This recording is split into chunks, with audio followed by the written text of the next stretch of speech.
Chums, chums, the dreaming spires of Oxford, the beautiful city in which we all live. Well, all of us apart from Andrew, of course. No, I'll try the down south. You don't live in Oxford. Well, I used to live in Oxford. I live close to Oxford. You never lived in Oxford in your life. Well, no, I haven't. You've lived close to Oxford. Okay, well, I am the only one who lives in Oxford. The lies have been exposed after all this time.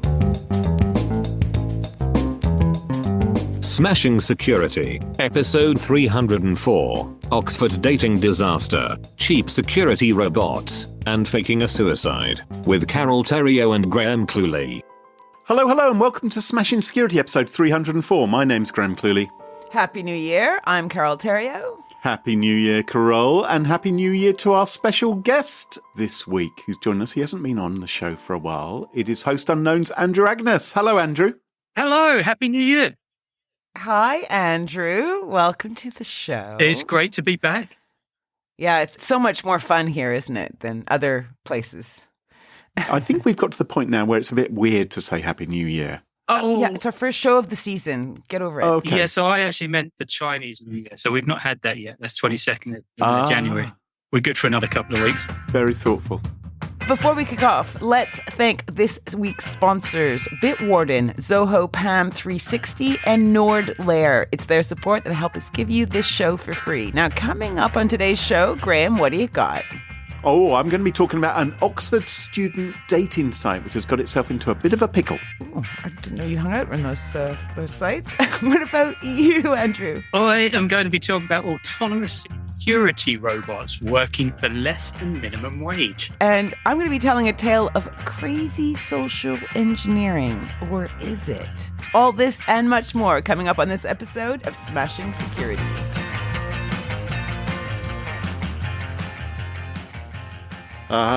Chums, chums, the dreaming spires of Oxford, the beautiful city in which we all live. Well, all of us apart from Andrew, of course. No, I'll try the down south. You don't live in Oxford.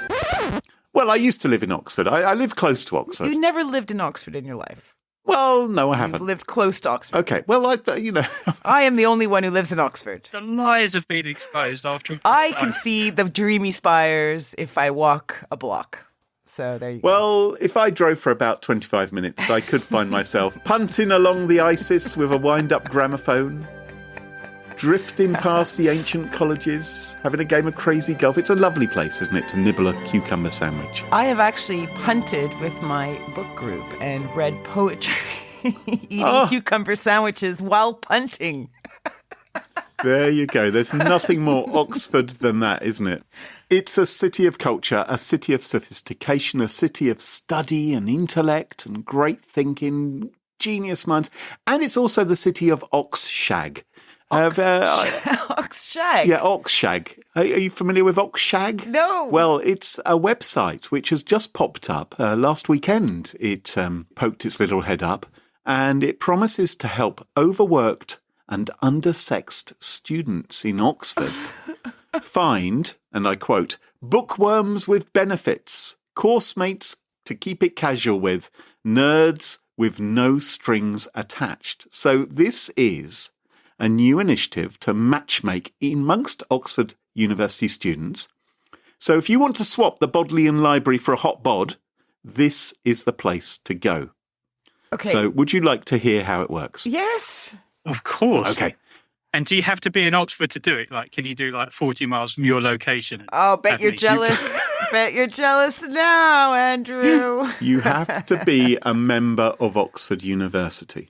Okay, I know a number of professors that work there. Check. Okay. Oh, all right. Okay. Well, for just 3 of your British pounds, it's about the cost of a pint in your junior common room, I expect. About 1980. Yeah, okay. You can sign up for OxShag and be presented with a list of potential matches. Okay. So now there's a good chance that you'll be able to find a student who you fancy on OxShag because they've got a list of every single student at Oxford University. Shut up. And their email addresses. Shut up. This is maybe why I can't find the website. But is this as clever as it sounds? Because surely if you know the format for email addresses, at the university, and you've got the student list. Exactly. Yeah, okay. It's probably first name dot double-barreled surname, isn't it? It's at exactly. Oxford University. Hyphen. And no, but I'm guessing some students probably have their email address listed somewhere, Well, let me explain. Because it's not just students. For anyone feeling a little bit more adventurous, maybe you think, well, maybe I can improve my grades. Maybe I'll find myself a sexy tutor. Admin stuff, even porters, college porters, you might be able to match yourself up with. In fact, you can find anyone and everyone with a University of Oxford email address on OxShag, which means even university IT staff might have a slim chance of getting a little bit of bedroom action, or at least a little bit of a fumble. Yeah, there's a lot of people that work at Oxford, right? There's like a number of colleges. There's people from catering staff to security staff to professors to... Absolutely. This is the original Facebook idea, right? This is what Zuckerberg actually wanted. Yes. When he first launched it, wasn't it? Because the Facebook, when Zuckerberg created it was all about getting himself a date, wasn't it? Or sort of like a hot or not thing to sort of rate people based upon their photographs at his college. I don't think anyone would say he's hot, no offense, but... Well, that is quite offensive, Carole. Is it? We try not to be judgmental in 2023 on this podcast. There's someone for everyone, Carole. Exactly. Yeah, okay. Email me if you think he's hot. So what OxShag realised is that people looking for love don't have any time to waste. They don't want to sign up for a service. No. Why sign up for a service? OxShag takes that away from you, that pressure of signing up for a dating site. They've decided that the onus should be on the individual to opt out instead. So everyone is up there on the list of potential shags. Yeah. Did they run into any EU regulation issues at all? There are. Well, EU. Do we worry about EU anymore? GDPR. Yes, we do. We've got control back, Carole. It doesn't matter what Europe. Hand on the rudder. Hands on the rudder. So OxShag, they decided to use a university tool that allowed you to look up anyone's contact details. Yeah. And they just scooped it all up. They scooped up all the names and addresses and they plugged them into OxShag. And their view is that because they're already public, what's the problem? Yes, exactly. And who cares if you're married with 3 children? Right. Legitimate interest. Yeah. They say, well, look, you probably know who you would rather be doing it with in your filthiest fantasies. Our job is to bring those fantasies to life, be it a sexy tutor, a shredded gym crush. These are words. I'm just making noises. I don't know what these mean. Or even that one friend you've been too afraid to make a move on. We can make the magic happen. So what their plan was that you can register your interest until February the 2nd and tell the site who you're interested in. You can pick anyone from the list.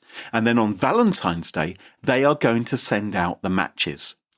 And so people will get a message saying, so-and-so at the university is... Well, they won't say who. They say someone at the university is interested in you.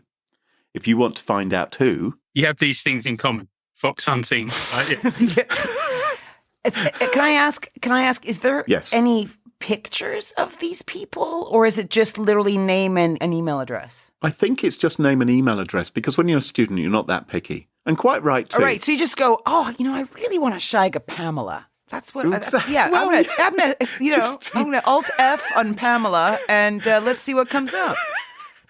Okay, this is fun. So the chap who set up this website, his name is OxShagger. I'm assuming that isn't his real name, but that's the name he's using in the media reports. And to answer your question, Carole, he said, I didn't look into the intricacy. Let me do it with an Oxford accent.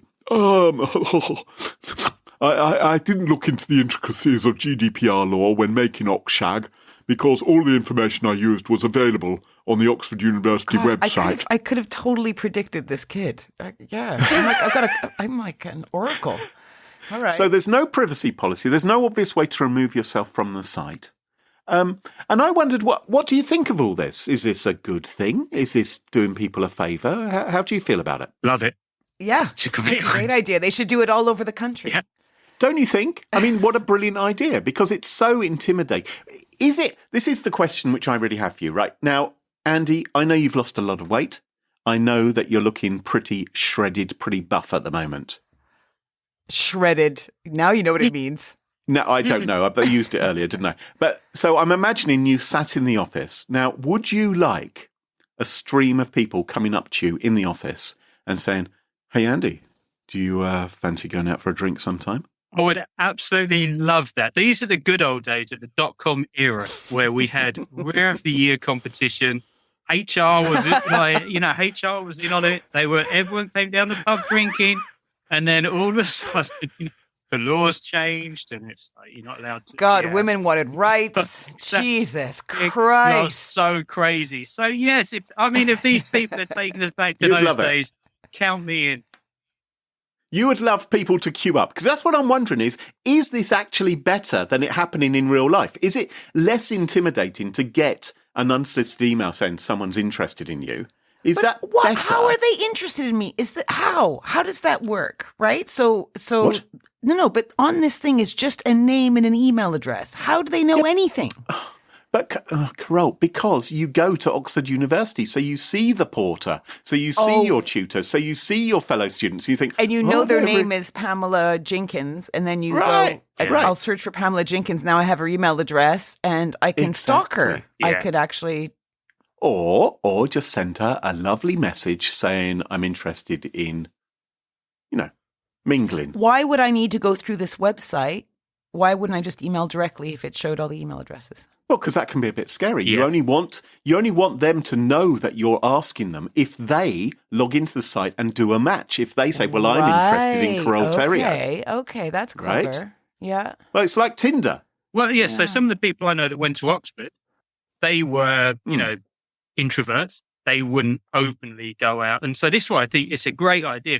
Now, University of West England, they don't need any help in hooking up, so probably not suitable for them.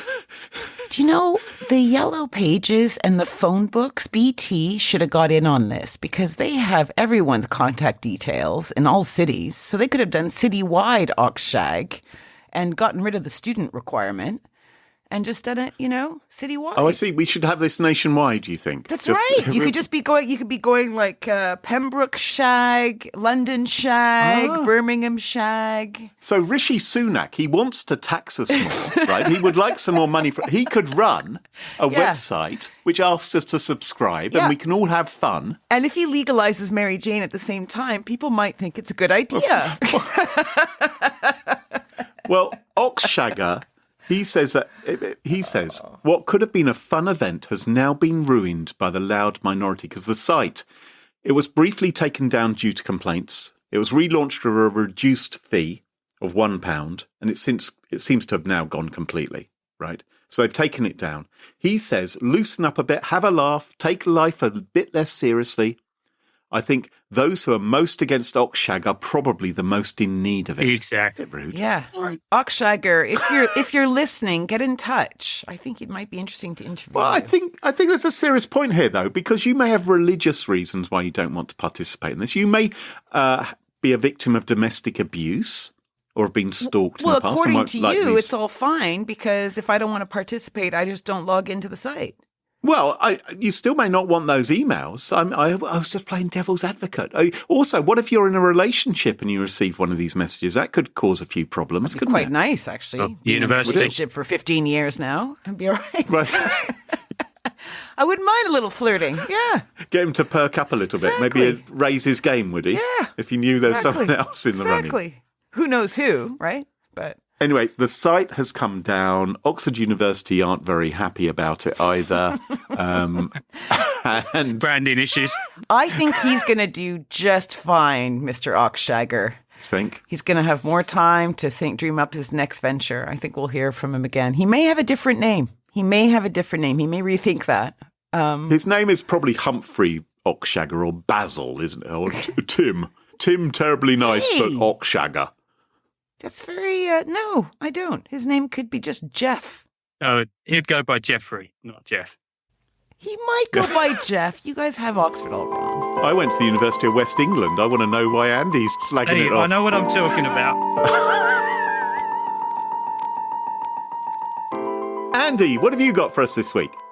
So, CES 2023 was recently on in Las Vegas, and every year you see this cool tech and think either that is really cool, or you think, what is the point of that? Can you tell us a bit about it? I've never been. So yes, so this is in Las Vegas every year, the Consumer Electronics Show. It's all of the new tech that's coming out and how it's going to change the future. This year I was very particularly interested in any sort of robots or anything to automate security or anything like that. So John Deere demonstrated this sort of robot planter as an example. So people no longer have to go out on their tractors. You can actually just send the tractor out to plant stuff itself.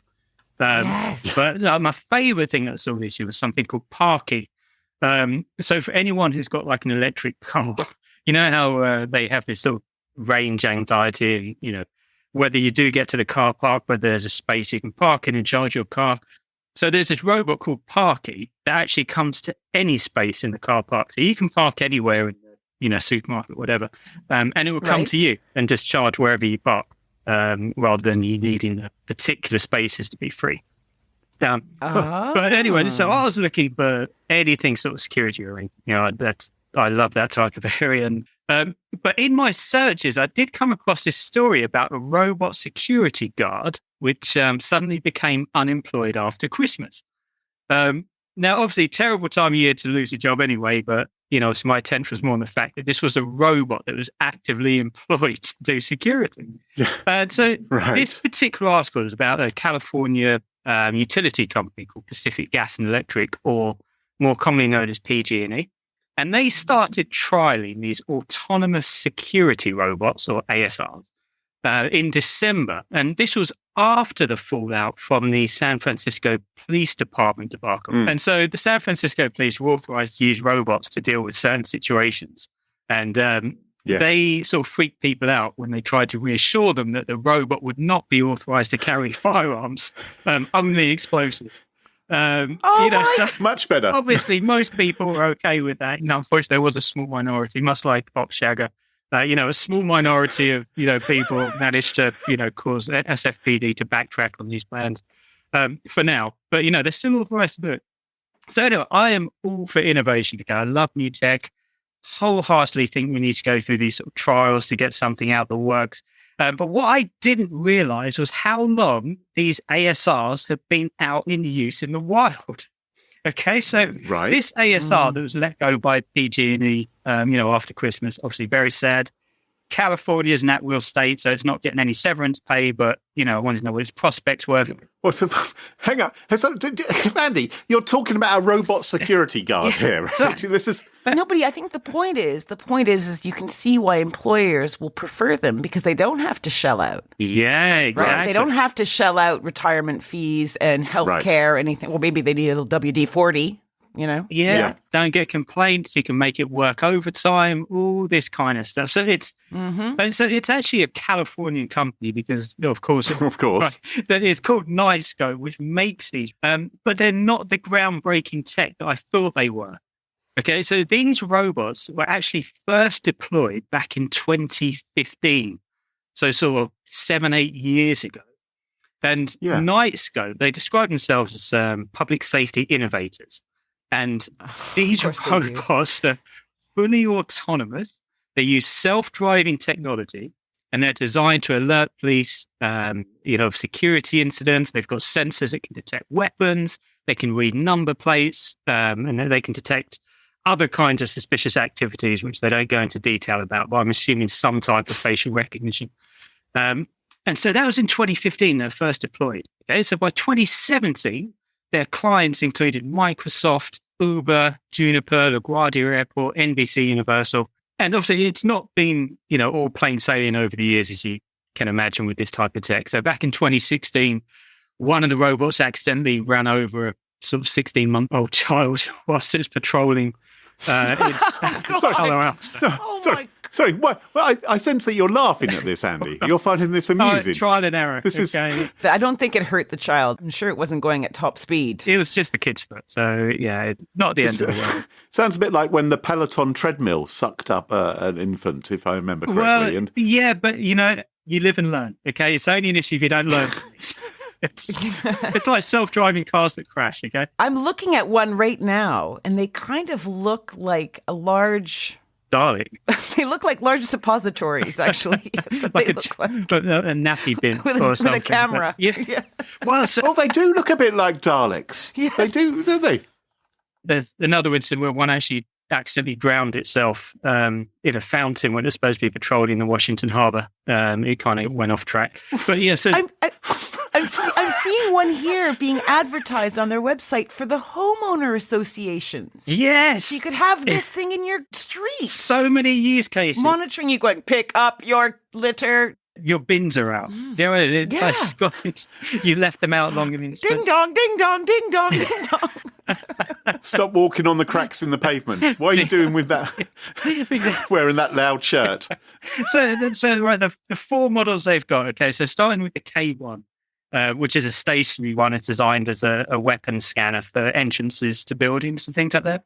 The K3 is designed to patrol indoors, so I'm assuming like shopping malls and things like that in the US. The K5 is the one that goes outside and patrols areas, and they've got these sensors like the Roombas that go around, and they build maps of where they're allowed to go. And they've got a K7, which sounds like, you know, the daddy of all. It's like an all-terrain version that I assume can track someone down bounty hunter style. But I really hope they've got a K9, which tells you if you've left dog poop and not picked it up. it's got to be coming up soon, right? I mean, but they charge an hourly rate of $7, which is cheaper than a $16.99 minimum wage in some states. And as you say, obviously, they don't, call in sick. They don't need bathroom breaks. They don't have family emergencies.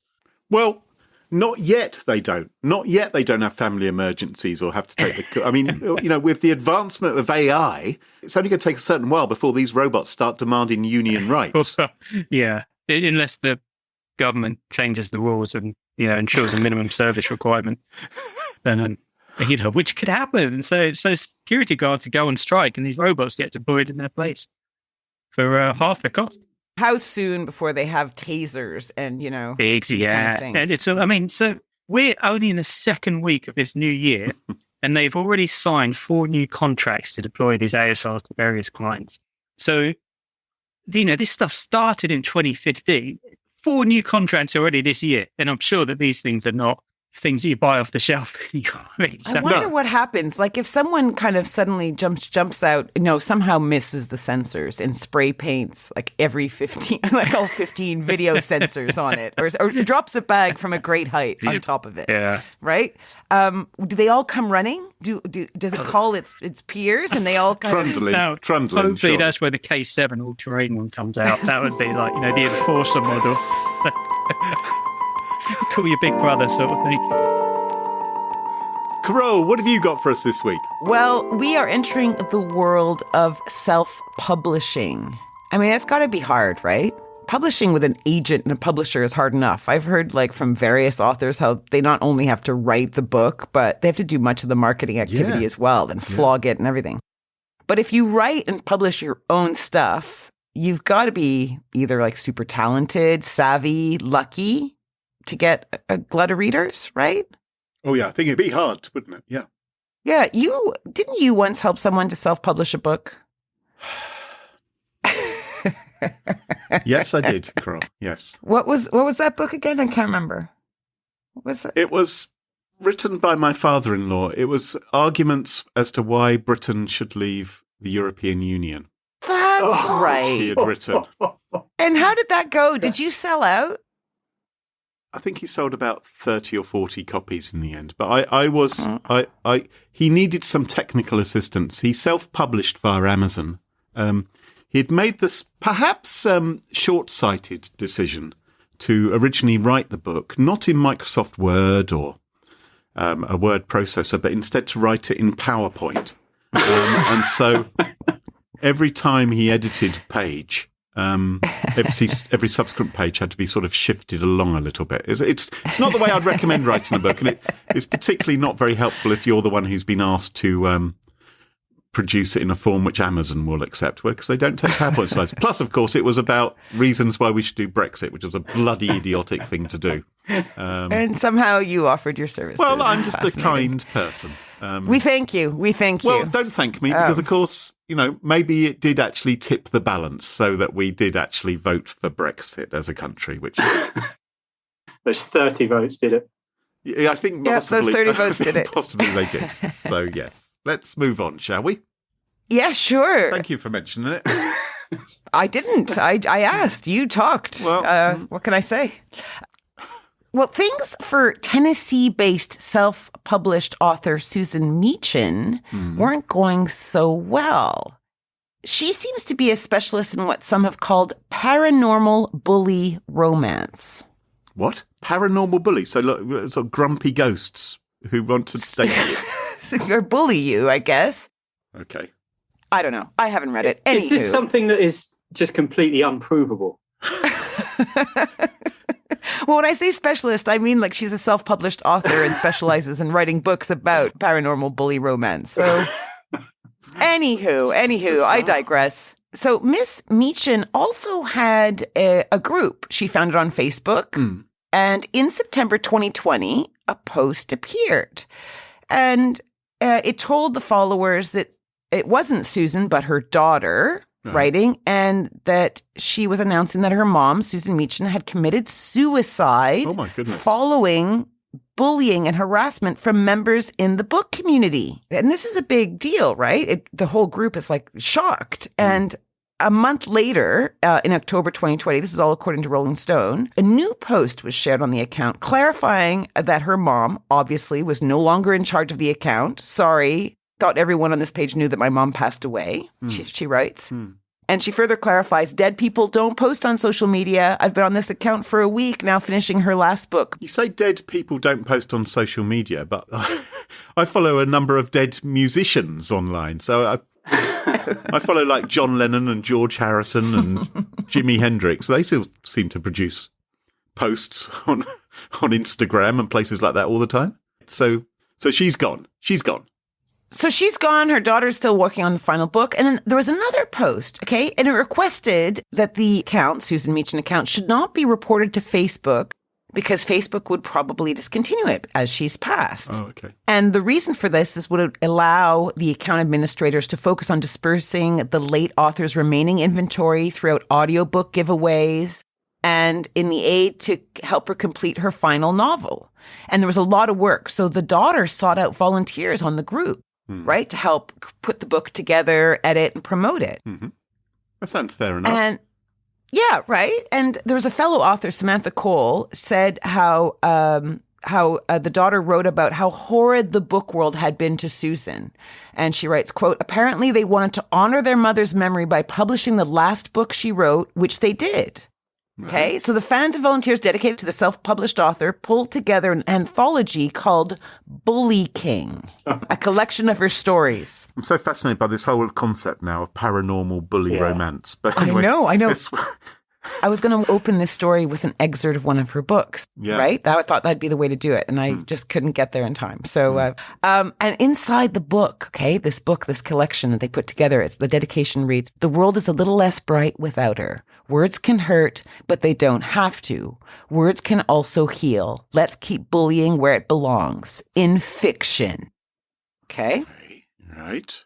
Now, by January 2021, this is 3 months after the initial suicide announcement, Susan's daughter revealed that the page views and sales had basically reached zero. And she posted an announcement saying the account would be going back to a private page for memories only.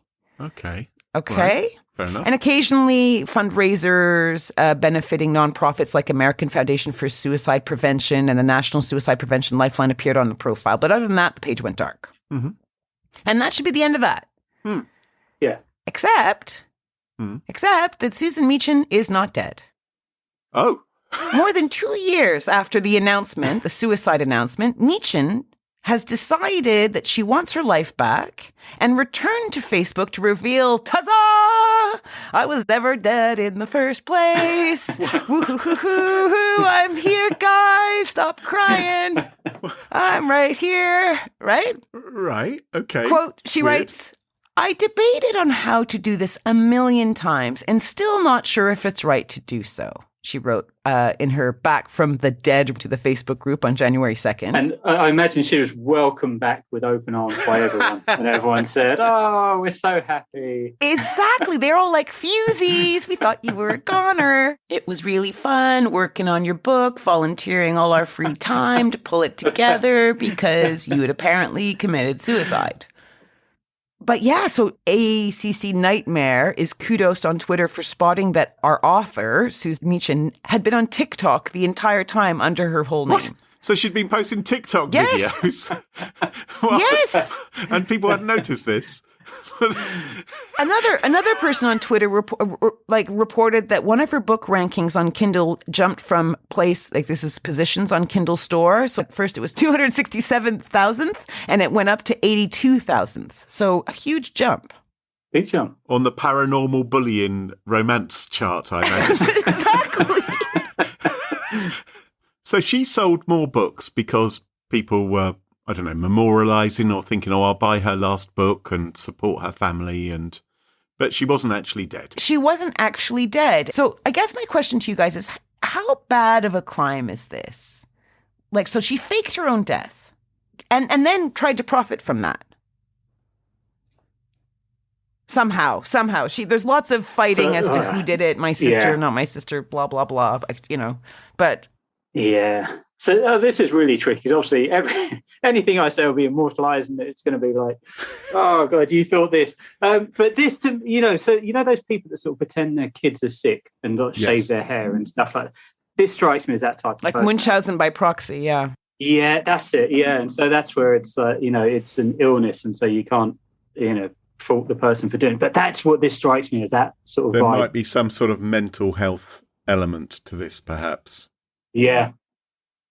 It's rather distasteful. I mean, if you're going to die, if you're going to fake your death, it's rather distasteful, I think, to claim suicide as opposed to died in your sleep or something, or fell off a roller coaster. I don't know, but I mean, it just feels quite wrong to me. Yeah, I totally agree.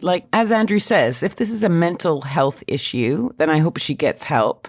Because this is very not cool. It's not cool to pretend that you're dead, and it's not cool to be involved in somehow profiting from it and getting people to volunteer their time in honor of something that hasn't happened. But anyway, I just found a little excerpt from one of her books. Shall I end on that? Love to Last a Lifetime by Susan Meechan. I was born into wealth and prestige. There was nothing that I couldn't have, or so I thought. One night is all it took to change my world. We saw each other for the first time that autumn night. I was a young man at 25 years and Greta had just turned 19. She was friends with my best friend's girlfriend. From that moment, my whole purpose in life was to go... I'm sorry, are you having a stroke? What's wrong? No, I just got bored. Oh, okay, I got bored. Right. I think we should just fade to black. Fade to black.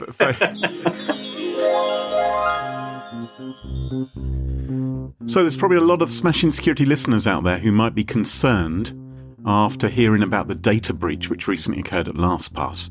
Now, that allowed hackers to steal customers' password vaults, and unfortunately there were parts of those password vaults which were astonishingly unencrypted.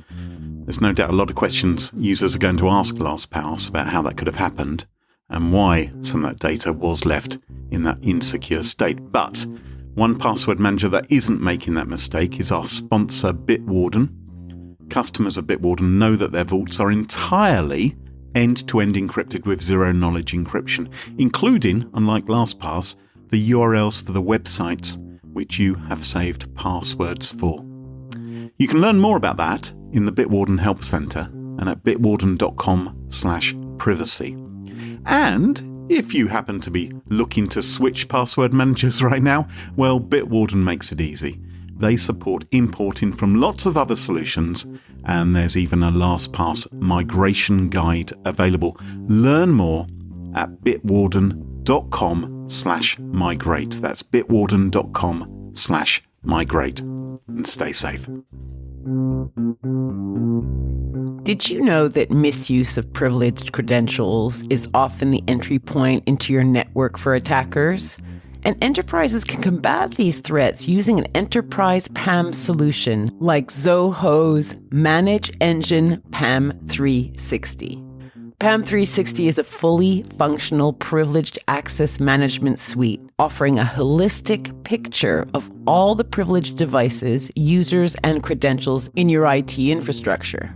It's easy to adopt and implement and has been recognized in the 2022 Gartner Magic Quadrant for Privileged Access Management. No wonder it's trusted by more than 280,000 enterprises around the world.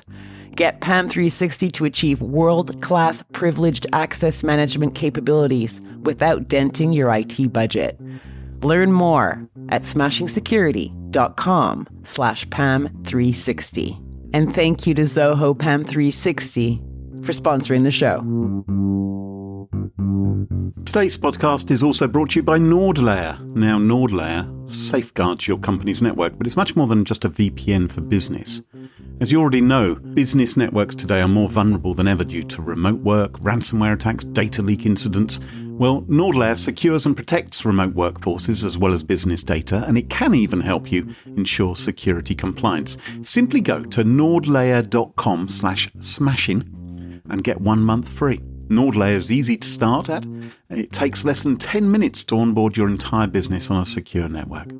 NordLayer is easy to combine as it's hardware-free and compatible with all major operating systems. And finally, NordLayer is easy to scale as you can choose a plan unique to your business requirements and your rate of growth. So if you want to secure your business network, go to nordlayer.com/smashing to get your first month free. And thanks to NordLayer for supporting the show. And welcome back, and you join us at our favourite part of the show, the part of the show that we like to call Pick of the Week. Pick of the week. Pick of the week. Pick of the Week is the part of the show where everyone chooses something like, could be a funny story, a book that they've read, a TV show, a movie, a record, a podcast, a website, or an app, whatever they like. Doesn't have to be security related necessarily. Better not be. Well, my Pick of the Week this week is not security related because it was the Christmas break. My son was playing a number of video games, and one of the games which we stumbled across. You always pretend it's your son, Graham. It's okay. We're okay with it. Well, this is a rare example of a game that I've actually been capable of playing, and it is called Vampire Survivors. And when you look at Vampire Survivors, you'll probably think, well, these graphics are rubbish. There's nothing fun here because it's all sort of pixely. It looks like it's from about 1990. It is a dirt cheap indie game. It sells for about £3 on the Steam store. And let me describe it, because it's great fun, this. It says, you mow down thousands of night creatures and survive until dawn. Vampire Survivors is a gothic horror casual game with roguelite elements. And what happens is you have swarms of monsters coming around you. When I say monsters, little pixels coming towards you. And what's brilliant about this game is, firstly, it's not in 3D. I can't play 3D games because I don't know which way is up, left or right, right? It's just 2D. I need 2D. Secondly, there's no fire button because I'm terrible at aiming at things or firing in the right direction. So it constantly fires, and over time, you build up your weapons, you collect more weapons, and so you begin to fire in more extravagant ways, and your armaments become greater. But there's a never-ending horde of attacking creatures coming towards you, continuous waves of monsters, and you slowly build up your collection of jewels, and you upgrade yourself, upgrade your elements, and evolve. It's really... Okay, level up. It's really good fun. Like every single computer game. No, not like every single computer game. It's Ars Technica called it their game of the year. It's a minimalistic indie game. It looks like it's rubbish. It's really addictive and fun. I played it on Steam on the Mac, but you can also get it for Windows, Xbox. There's also a completely free version for Android and iOS. But I tried it on the iPhone, and it had touch controls, and I was awful at that because I don't have any coordination. So I couldn't really do it on iOS. But I found it very, very addictive, dangerously so. And so that is why Vampire Survivors is my pick of the week. I like the name. Well, you know... I'm not a gamer. I'm not a gamer. I'm not actually much of a gamer either. For someone who's not much of a gamer, you play a lot of games. No, I don't. My son plays a lot of games. I normally just observe, but this is one where I actually joined in and had a go because the controls were so simple, which appealed to my kind of brain. Andy, what's your pick of the week? So I have a fantastic pick of the week, or maybe one of the worst pick of the weeks you could possibly ever consider, depending on where you land on this. And it's a huge debate for me. So a friend sent it to me. It's called Rewind.ai. It's only available on Mac at the moment. So I take a lot of notes. Whenever I'm in meetings, I take notes. And, whenever I hear something, if there's something interesting that comes up. When I left my last company, I had sort of 10 years worth of notes in Notepad, right? Because I always did simple notes, and every week I'd create a new Notepad, and it was but the electronic type, right? I've since migrated to OneNote because it's easier to sort in that. So imagine if you didn't have to take notes and your machine just did it all for you. And I spoke to some of the lawyers where I work, and they are horrified by this tech. So you install it on your Mac. And imagine Google, but for your life. So anything you've ever seen, said, or heard in the presence of your Mac has been recorded. So any Zoom call you've had, any Teams meeting, any website you've gone to, if anyone walks past your desk and has a conversation with you, all captured on your Mac, indexed, and then transcribed. And then, you can have a conversation, think, 3 weeks ago, who was it I spoke to about that? Who was it they said was that score? And then you just type in score. And then it will search every time that word's been mentioned or viewed or seen on your machine.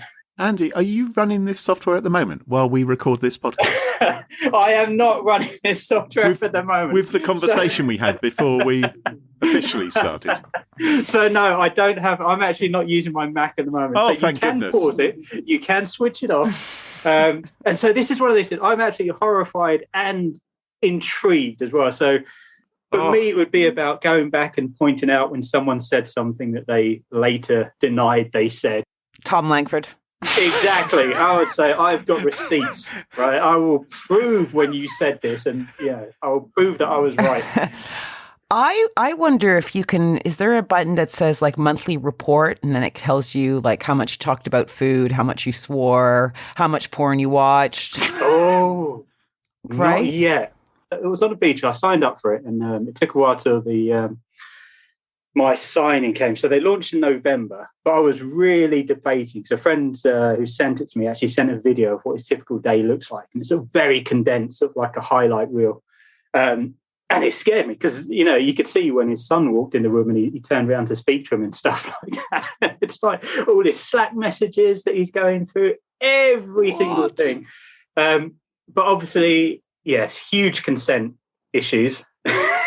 Is this information getting uploaded to the cloud? Is that what's... They say it stays local, so everything stays local on your machine. What was that Charlie Brooker thing, though? They had something like this where a couple had been recording themselves fighting and then had to go back and find all the tapes. You can imagine a couple not getting along. This would be obsessive. Well, especially if it's indexed. Makes it much easier to search. This is appalling. Are you asking permission from the people who come into your room or who you have chats with? Well, so Rewind actually have a very useful article on their site that says, the importance of consent. And they give you like the phrase you should say, hey, look, for my note-taking purposes, would anyone have an issue with me recording this, using Rewind? Yeah, I'm looking at the website right now. I kind of like the idea of doing it during meetings when you have audio on, like coming in through your computer, because then everything is captured that anyone said in the meeting. Yeah. Yeah. Interesting. I'd have to think about this. No, I hate it. I hate it. Why? Because you're a big liar? Yes. Yes. Oh, well, okay. At the moment, I'm able to rely on no, you didn't say that. So I remember. Oh, yeah. Perfectly. It totally has been working for you for the last 20 years. Totally. Never once have I questioned it. It sounds awful. Interesting, I think the word is. How much does it cost, Andy? So what's it? I want to say $39 a month. I can't remember. Finance is not my strength. I sort of have a card that I use for online. It just auto tops up when it runs out. Okay. So Wow. So we're not sure if that's a pick of the week or a nitpick of the week. Do we like that or not? I don't know. I think our listeners should tell us. Do you like it? Do you know it? Carole, what's your pick of the week? This is very difficult to do on audio. Oh. But okay. there you go. So my pick of the week is an inflatable sofa/lounger. I don't know. I got one for Crimbo from my brother-in-law. It's produced by a company called Orson. And the thing is flippin' amazing. Imagine you had a sleeping bag, quite a broad sleeping bag, you know, if you were a portly person, but inflated. And imagine two of those sewn together. So you kind of have a sofa type thing. And it's easy to inflate because there's no pump or anything like that. You do a little swoosh with the openings and the air gets trapped inside, or you do it like my niece did, and you take a hairdryer because she's lazy. She used a hairdryer to fill it. And it has two channels that collect air, and then you compress it by rolling the opening over to tighten the whole sofa into place, and then it clicks into place. Like, a bit like those bags that you fold over the top, those rain bags. I don't know if you know those. I don't know what you're talking about. No idea. Okay. Doesn't deflate. Okay. I had mine up during my New Year's Eve little soiree, and people sat like 3 at a time. Some people dived on it, or whatever. And it did not deflate. So it supports people. You don't sort of roll off it or anything. No, it's got like two channels. So you kind of you can sit in one and you can sit right inside it, like a kind of, you can look it up. No pump required. Yeah, no pump required. And it has like pockets and pegs. So if you're outside and it's a bit windy, you can peg it down so it doesn't take off when you get up and go get yourself a drink or whatever. And it deflates in less than 2 seconds because you just literally open it up and it just goes whoosh. And it comes, you can shove it, you fold it up, and it's like a tiny, tiny little thing. Like it's maybe 8 inches by 8 inches by 3. And so you can slap it in your backpack and bring it camping. And how thick is it? Like, would it sort of burst on some rocks, or where there's some gravel you didn't see? Is it? If you were sitting on knife shards, you would want a tarp underneath it.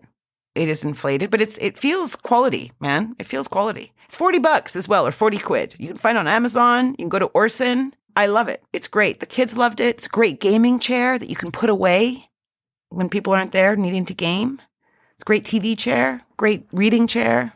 Would it support the more corpulent gentleman, the more generously proportioned? Up to 440 pounds. Oh, okay. So that's quite a lot. I think you'll be fine. More than me.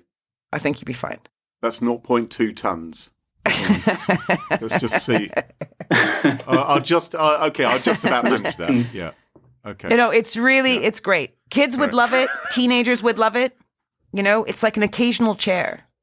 And they can put in their bedrooms. Anyway, check it out. Orson, the inflatable sofa or lounger. Find it on Amazon or wherever you shop. It's great. And that's my pick of the week.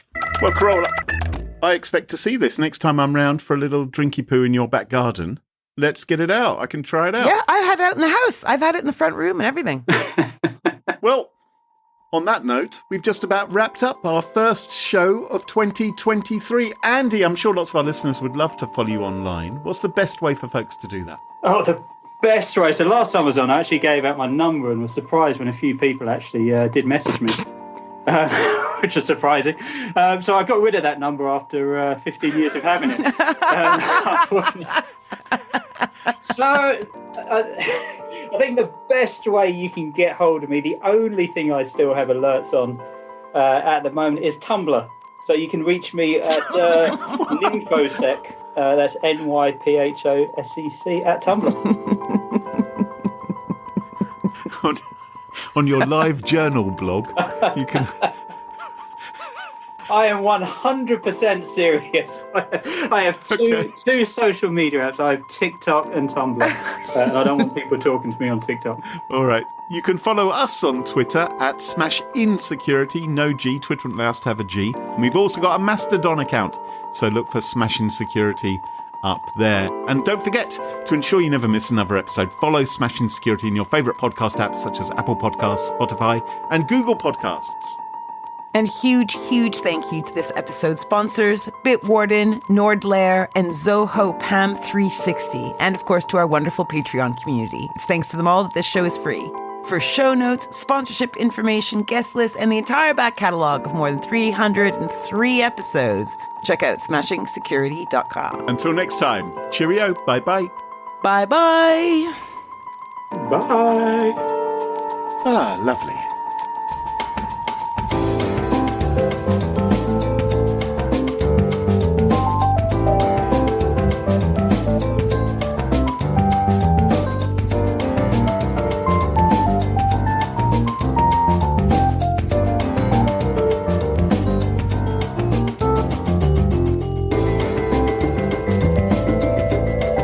very much, Andy. Really appreciate you coming on. Interesting topics and pick of the week. No, I absolutely love it. It was really good.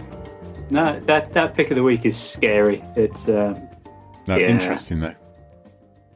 I don't know how they got funding. $75 million they're worth, apparently. Well, people fund Facebook and the like, don't they? So, Yeah, but Facebook, you're getting the data out of it, I right? suppose. What are people getting out of this? It's that's the scary thing.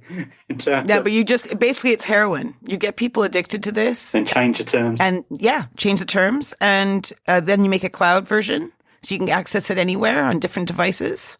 And you got them. You're hooked. Vampire Survivors is very addictive, I can tell you. Definitely. Give that a shot.